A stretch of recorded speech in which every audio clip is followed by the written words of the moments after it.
All right, so let's start off by talking about where we are with the Mile 1 negotiations. Well, the negotiations for a lease for the Growlers is almost complete. I understand that we're getting very close to finishing that. We had signed an MOU with the Growlers and the Edge ownership back last year, where we would look at their ability to operate or lease the building from the city, and we would explore that. While we did the lease agreement, we put that aside. So now when we finish, when the lease is finalized and signed, then we'll begin going back to that piece of work. So to help us with that, we've engaged KPMG as a consultant to assist us in looking at different management models and partnerships with the Growlers Edge management team on how to manage Mile 1 into the future. So there's been discussion about an offer to purchase Mile 1.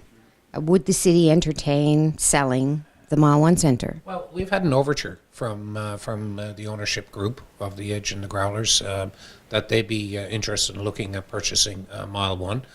We haven't had an offer, but because they have made that overture, we've expanded the terms of reference for the consultants' work, KPMG, to include the possible sale of Mile 1 and how that would look and how we would proceed with considering any offers on Mile 1. So we're started that process. Once the lease agreement is signed, we'll continue looking at that in the event that there is an offer made for the purchase of Mile 1. So one of the things that's been talked a lot about, I guess, is the value of the Mile 1 Centre, and how would we go about putting a value on Mile 1 in the convention centre? Yeah, Susan, it's difficult in many ways because it's a 20-year-old building. Both buildings are 20 years old. One, the convention center, has been totally rebuilt into a new, modern, well-performing structure, actually. It's a very well-designed convention center, and it's working very well. The Mile 1 evaluation would have to be done by appropriate professionals. There's no question about that. And we would also have to look at it as to the value and importance to the people of the city as an entertainment center and as a service, a recreation service and a cultural service. So we combine both buildings. They are also economic generators and drivers. They were built for that purpose. So any subsidy that's provided to those buildings is done with that in mind, that we must provide quality and have it available and make sure that it's a valuable building. Both buildings are valuable, and they are. These are really well-run buildings. They're good buildings. They're both in great shape. And they're located centrally downtown, where they help drive downtown economy to a certain extent. And we've had nothing but great success and comments over the years with both these buildings. And in terms of the arena, we've traditionally had a hockey team. This past year, we were lucky enough to have a very successful basketball season.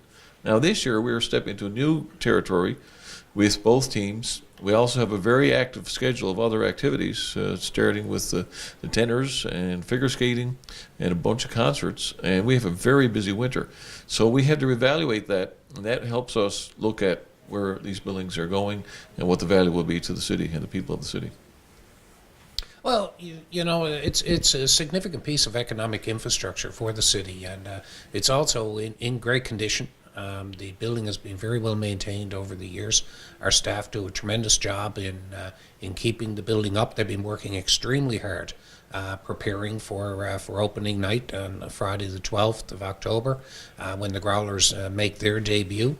And that required a lot of work, and our staff stepped up and worked closely with the Growlers to make that happen. And so we have a good staff there. We have a good management team in place.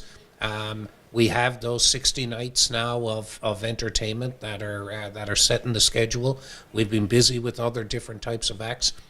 It's a great economic impact on the downtown and on the city, but it's also great for the residents of the city, so that they have the opportunity to have activities and events that they want to see and that they want to enjoy with their families, and Mile 1 Centre provides that. So bottom line, from a resident's perspective on the sale of Mile 1, what's the city's bottom line? Well, the bottom line is that if we're presented with an offer on the sale of Mile 1, we would evaluate that offer. We'd look at how that would look not only now but into the future. We certainly have engaged people with the experience in that type of transaction, and make sure that we're making all the considerations to make the right decision that's in the best interest of the taxpayers. This is a very significant policy decision, government policy decision that we'd be making at that point, with a piece of infrastructure that was cost shared by 3 levels of government, has been maintained by the city for the past 20 years with significant investment. Its operating costs, although sometimes they're seen to be a large, it's the same operating costs that we would have for the Paul Reynolds Centre. So $2 million a year, $1.8 million a year for Mile 1. It's a significant part of our budget, but there's a significant return from it. So there's lots of things to consider.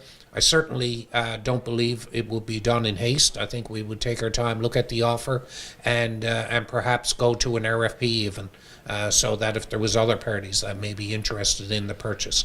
But that's all down the road. There's no offer on the table now. There has been an overture made that there be a group willing to buy it, but we would have to do the analysis at that time.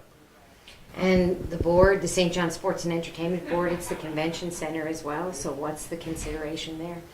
Well, the board certainly is pleased with the way both buildings are operating right now. And right now we would have to review, as the mayor said, as the city would, any offer that would come forward.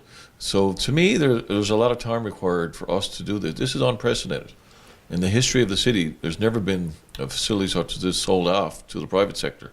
These are public buildings built with public funds, as the mayor said, and it's our responsibility to ensure that they are available to the public and they are properly utilized and that they actually drive the economy as they were designed to do so.